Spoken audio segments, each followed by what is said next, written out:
안녕하세요, 버니입니다. 여러분, 올해도 어김없이 새해 목표를 세우셨나요?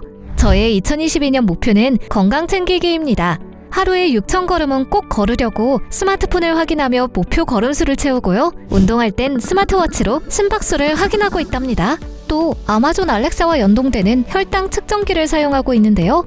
알렉사, 내 혈당 수치 좀 알려줘 라고 묻기만 하면 대답해주니 혈당 수치도 편리하게 관리하고 있답니다.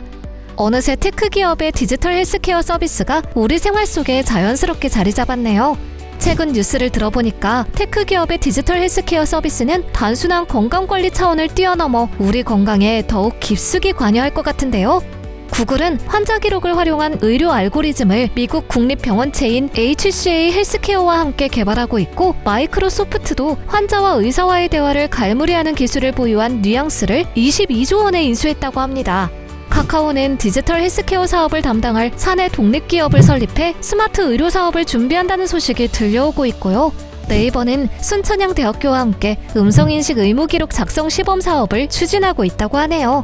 아무래도 빅테크들은 기술력이 뛰어나고 자신들의 플랫폼과 서비스로 방대한 양의 데이터를 수집할 수 있으니 새로운 디지털 헬스케어 사업의 기반을 다지는데 충분한 인사이트가 있을 수밖에 없을 것 같네요. 그래서 단순 건강관리 서비스를 넘어 의료계까지 거침없이 손을 뻗고 있나 봅니다. 빅테크들은 정말 못하는 게 없군요. 자, 그럼 테크 기업이 의료계를 어떻게 넘보고 있는지 이 버니와 함께 엿볼까요?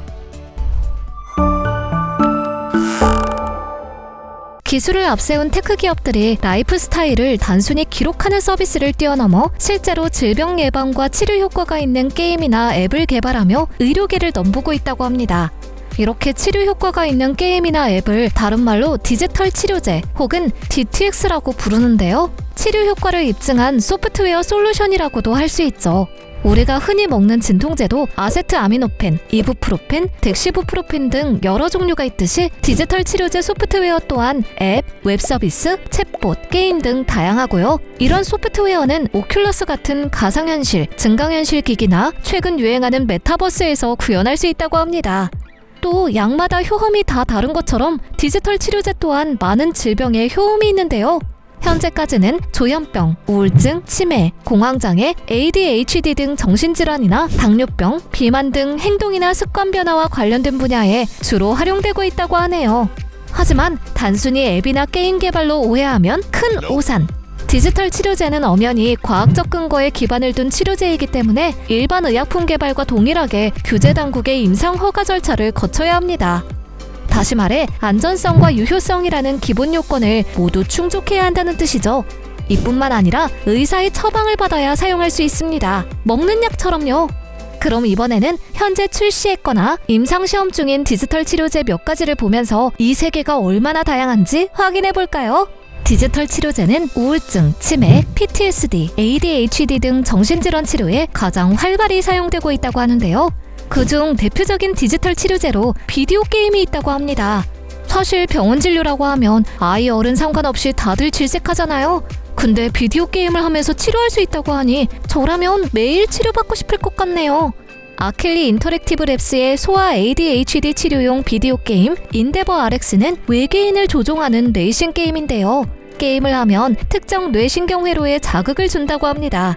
하루에 30분, 일주일에 5일씩 한 달 동안 하면 주의력이 향상되어 ADHD 치료에 효과적이라네요.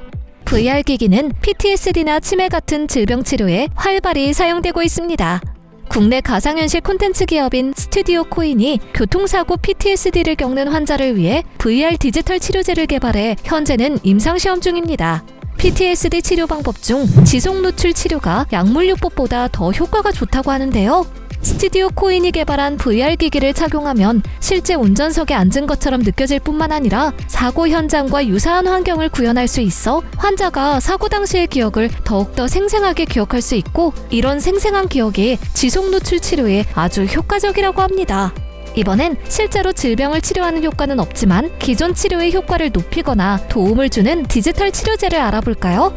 먼저 프로펠러 헬스를 꼽을 수 있는데요. 프로펠러라는 만성 폐쇄성 폐질환 약제 흡입기를 사용하면 스마트폰 앱에 치료제를 흡입한 시간이 자동으로 기록되고 다음 흡입 시간을 알람으로 알려줍니다. 뿐만 아니라 자동으로 측정되고 저장된 흡입 데이터로 발병률까지 예측한다네요.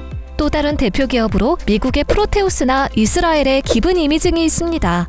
디지털 치료제라는 말을 처음 들었을 때 뭐 IT 기기를 먹기라도 하는 거야? 라고 생각했는데요. 놀랍게도 먹는 디지털 치료제가 정말 있더라고요.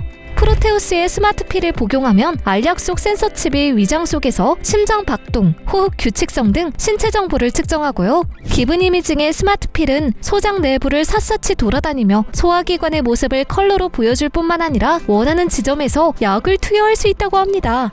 필요한 곳에만 약물을 주입할 수 있어 부작용이 적고 치료 성공 확률이 높다고 하네요. 코로나19 시대가 도래하면서 비대면 진료와 개인 맞춤형 치료에 대한 수요가 증가하고 있는데요. 디지털 치료제는 이런 니즈를 충족할 수 있어 각광받고 있습니다. 현재 디지털 치료제 시장은 초기 단계지만 앞으로의 전망이 매우 밝다고 하네요. 시장 조사 및 컨설팅 기관인 그랜드뷰 리서치가 지난해 4월에 발간한 보고서에 따르면 전 세계 디지털 치료제 시장은 2021년부터 연평균 23.1%씩 성장해 2028년에는 약 190억 달러, 한화 22조 6,475억 원 규모로 커질 것으로 관측했습니다. 어마어마하죠? 국내 기업들도 암, 천식, 근감소증, 치매 등과 같은 질환에 대한 디지털 치료제를 열심히 개발하고 있는데요. 국내 최초 디지털 치료제라는 타이틀을 두고 각축전을 벌이고 있다고 합니다.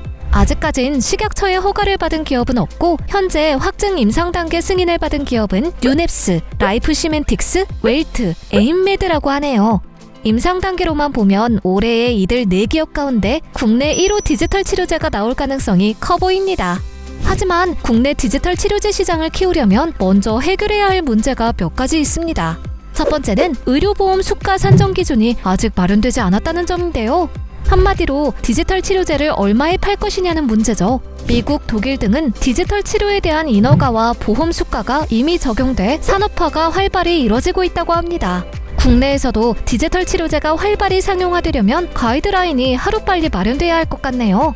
원격 의료 정책도 넘어야 할 장애물이라고 합니다. 디지털 치료제는 의료진이 원격으로 환자를 모니터링하며 피드백을 줘야 하는데요.